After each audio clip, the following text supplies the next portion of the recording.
Life Stories presents a billionaire, a secret from the past, and a daughter he never knew existed.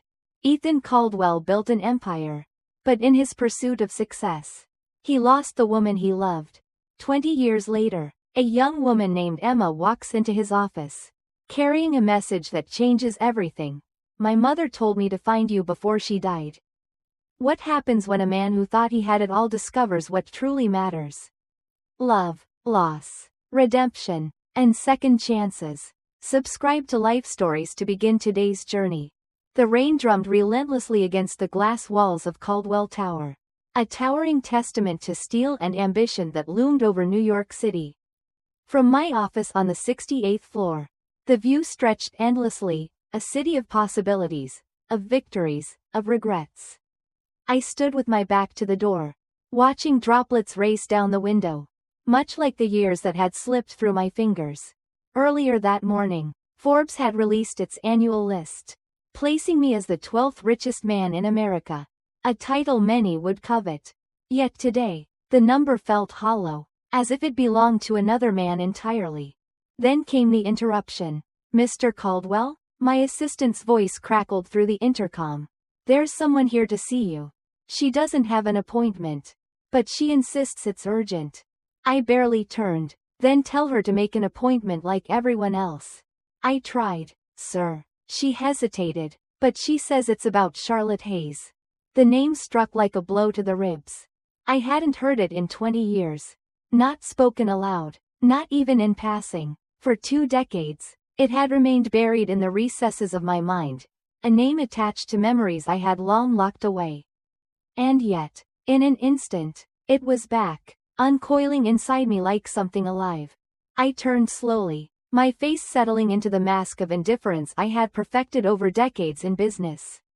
"Send her in." A few seconds later, the door opened, and she stepped inside. She looked about 22. Her dark hair pulled back into a simple ponytail.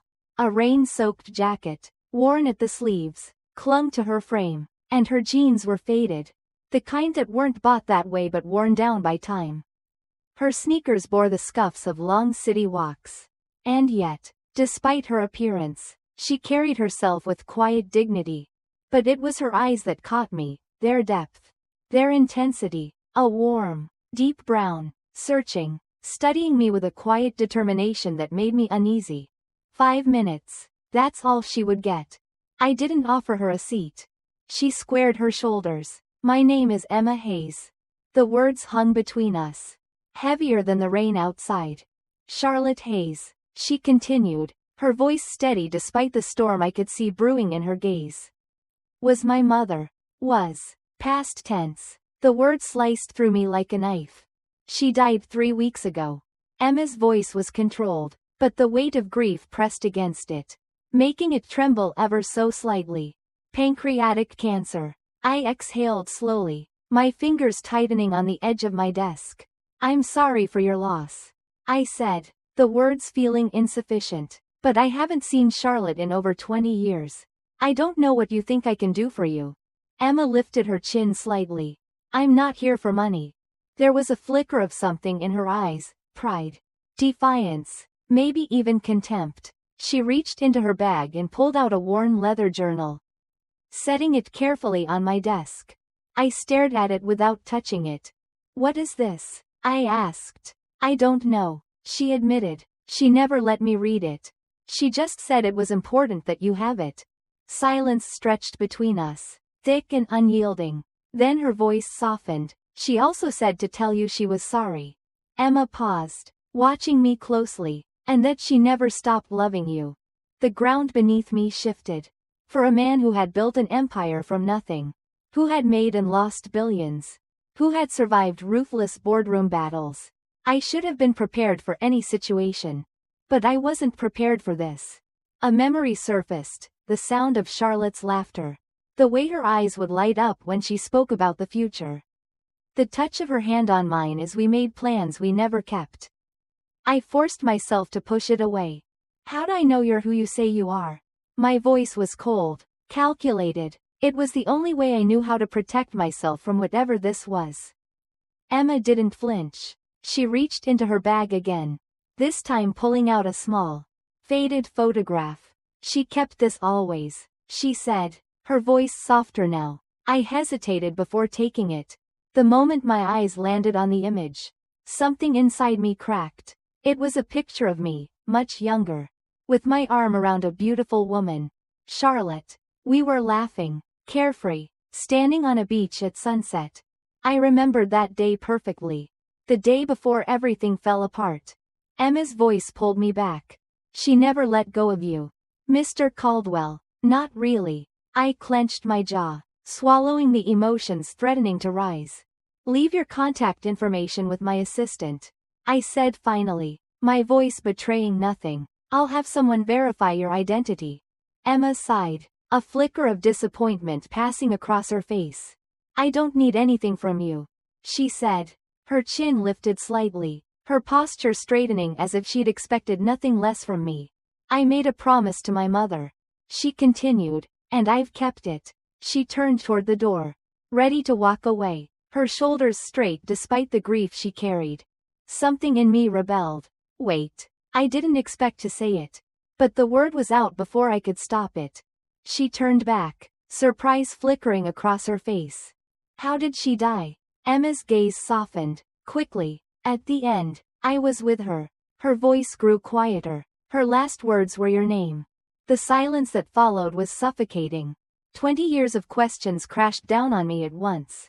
But none could be voiced in this moment. Emma exhaled slowly, looking as if she'd already said too much. I work at Bennett's Cafe on West 43rd. She said finally, if you want to talk about her, I'm there most mornings. And with that, she left. I stood there, staring at the journal she had left on my desk. I didn't touch it, not yet. Not until the office had emptied and the city lights sparkled against the night sky. And when I finally opened the first page, I found a single line in Charlotte's familiar handwriting. Ethan, there are truths you deserve to know. For 3 days, the journal sat untouched on my desk. I went about my routine, meetings, calls, negotiations, yet my mind kept drifting back to it. To her. To the girl with Charlotte's eyes who had walked into my office and shaken the foundation of my world. On the 4th morning, I gave in. Charlotte's handwriting, once so familiar, stared back at me from the pages. The entries were deeply personal, chronicling moments I had long forgotten, our late-night talks, our shared dreams, the gradual unraveling of what once felt unbreakable. But there were gaps, parts of the story I didn't know. And so, I found myself outside Bennett's Cafe on West 43rd, watching through the window as Emma moved efficiently behind the counter. She was focused, graceful even in exhaustion, her smiles polite but never quite reaching her eyes. I hesitated before stepping inside. She looked up almost immediately, recognition flickering across her face. Surprise. Then something else, curiosity. Maybe, or wariness. You came, she said simply, wiping her hands on her apron. I read the journal, I replied. Emma studied me for a moment, then nodded. And? I'd like to talk. She glanced at the clock on the wall. I get off at 2. I'll wait. Her eyebrows rose slightly. You'll wait for 3 hours? I've waited 20 years, I said. 3 hours is nothing. So I waited. For the first time in decades. I ignored my buzzing phone, the constant demands of my company. Instead, I sat at a small table in the corner, watching the world go by. Watching her. When 2 o'clock arrived, Emma reappeared, her apron gone, her hair now loose around her shoulders. There's a park nearby, she said. We can walk. The rain had stopped, leaving the city washed clean, smelling of damp pavement and fresh beginnings. We walked in silence for a while before I finally spoke. Your mother's journal explains why she left, I said, choosing my words carefully, but not why she never told me about you.